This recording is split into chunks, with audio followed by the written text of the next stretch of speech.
the sun, the moon, and the stars would come to honor. A dreamer, he was on a journey to a destination he foresaw. He hustles, yet he struggles. He busies, yet is broke. He loves, yet is lonely. He prays, yet is pained. So this man, the picture doesn't seem posh. This motion surely has to make some meaning. So he continued the rat race with the rest. Dissatisfied with life, he forgot to build a service station on it. And yet, he just couldn't take it anymore. Wait, isn't that grace, glory? They started off together. He only gets to see a telescopic view of them now. This capture of comparison seemed to crop out his capabilities, draining his juice of joy, peace, and health. Didn't a wise man say, face your journey? Society says, no one knows road. Friend says, what value are you bringing to the table? Religion says, maybe it's because he's not praying enough. Family says, you've got to give back what's been invested. No one seems to see the inner struggles of this man eating under the facade of stress. It turns out that bees only gather around the honey pots, not even a well done. When congratulations seem to sound like a conniving scorn to the ear. Oh dreamer, you high in a competition with yourself. An applause awaits you on arrival at your actualized destiny. Gradually, he crawls into isolation, anger that lies unfairness. He slips into depression. Isn't depression in itself grief for your whole life not turning out the way it should, or of your needs not being met? Troubling his mind and tearing up his body was this canker called worry and anxiety. In his stillness, he questioned about the meaning of life. He sought in tears and desperation the answers to the questions about his identity. Who am I? Who am I meant to be? Where am I meant to be? Am I who I am meant to be? Where I am meant to be? What aileth thee, O Hagar? Fear not, for God hath heard thy voice. Why make the opinion of men your reality? No one defines you except the one who makes you. Don't give your past so much power to define your future. Isn't life full of uncertainties? It's not convenient to have all the answers. He can't leave it to chances either, else he'll arrive his destination short. What's left to do is to dump it on God. While crying is a form of strength, don't settle in tears or seek alternative outside God.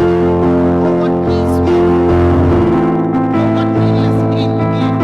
We allow Barry Rere, the faithful friend, who would never fail you, and life with you. Did you not know that your father knows the future will win? Does it make sense to worry about the past when you do not want to experience it a second time? Let's come to terms with reality. Put it down to declaration. Your reality is about the situations or in the scriptures. I'm quickly deceiving myself that all is well. That's all it isn't anymore. Being positive isn't about pretending everything is good. It's about seeing the good in everything. You simply speaking those things which be not as though they were. He's got to decide whose voice, whose word, whose witness, whose reality dictates the direction to his destiny. Who defines the chapters of the volumes of his book? Who is holding the manual? Long is left it at the commands of his locality, his lineage, and his loved ones, no more. Enter, shoulder squat, stand tall. Shock the world with your sincere smiles and a happy heart. Speak up to sincere souls that sovereignty has positioned on your path. Cause silence isn't golden if it's suffocating. Isn't it said that if you haven't visited the valleys, the view from the mountaintop isn't as breathtaking? Do we not each travel an appointed way? Different as the paths we all have to travel to our ultimate destination. For some, the road seems rockier than for others. Accelerate your adventure through assuring actions while anticipating awe-inspiring answers. Isn't it wise to turn your wounds into wisdom, your stumbling blocks into stepping stones? If it's going to be up, then it's up to you. What is more satisfying than to know that God is in the midst of us? She shall not be moved. The light has come. It shook off the beast of fear, worry, and anxiety into the fire. It needs a sane mind and a healthy body that needs to be treated as sacred temples to fulfill destiny. It now sees its future featured in the scriptures. Did you not see what it says? His past has been redeemed. His present makes sense. His future is secured in Jesus. He, the Son, is restoring the years is sown in tears. What is more affirming than to know that he is a chosen generation? He is royalty. He is loved. He is not forsaken. He is enough. He is of more value than many sparrows. He is a child of the King. He is blessed beyond the curse. He is a light to his generation. He's a repairer of the breach. He's a restorer of the past to dwell in. He's a child of the King. His Father owns the universe. He's got the company of angels at his beck and call. In the song, he then shall live as one who's learned compassion. He's been so loved that he will risk loving too. He knows how fair build walls instead of bridges.